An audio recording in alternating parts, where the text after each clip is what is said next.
All right. Good morning, everybody.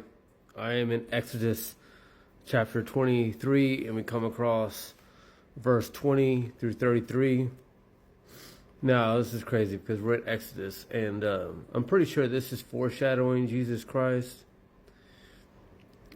It says, and this is right when we start getting into the laws that God is giving Moses for the people. But of course, they're spiritual laws, not actually literal laws, and that's something that I'm discovering right now and I'm learning about. But this says in Exodus 23:20, "Behold, I send an angel before thee to keep thee in the way and to bring thee into the place which I have prepared. Beware of him and obey his voice. Provoke him not, for he will not pardon your transgressions, for my name is in him." That right there made me say that. I was already thinking this is foreshadowing Jesus Christ or God in the flesh. So here we are. My name is in him. "But if thou shalt indeed obey his voice, if you obey his voice and do all that I speak, then I will be an enemy unto thy enemies and an adversary unto thine adversaries." So it says, God's saying obey his voice because that's me. Because then he goes on to say, it says, "And do all that I speak, then I will be an enemy." First he's saying, listen to the person, the angel that I'm sending your way. "For my angel," of course this is all capitalized, angel is capitalized, "my angel shall go before thee and bring thee into the Amorites and the Hittites and the Perizzites and the Canaanites and the Hivites and the Jebusites, and I will cut them off. Thou shalt not bow down to their gods." Do not bow down to their gods. Do not serve them, nor do after their works. Don't do what they do.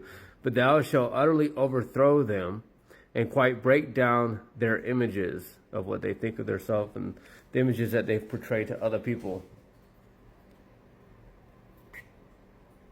"And ye shall serve the Lord your God, the Lord your God. And he shall bless thy bread and bless thy water, and I will take the sickness away from the midst of thee. There shall nothing cast their young, nor be barren in thy land. The number of thy days I will fulfill." So it goes on to talk a little bit more, but I believe that this is foreshadowing Jesus Christ, his coming. And we're talking about, what is this, over 1,000 years? Probably over 2,000 years until Jesus comes.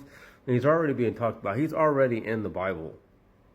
And this is Exodus. So we, a lot of times, new Christian, or the Christians that are out here, we read the New Testament. We just go into it.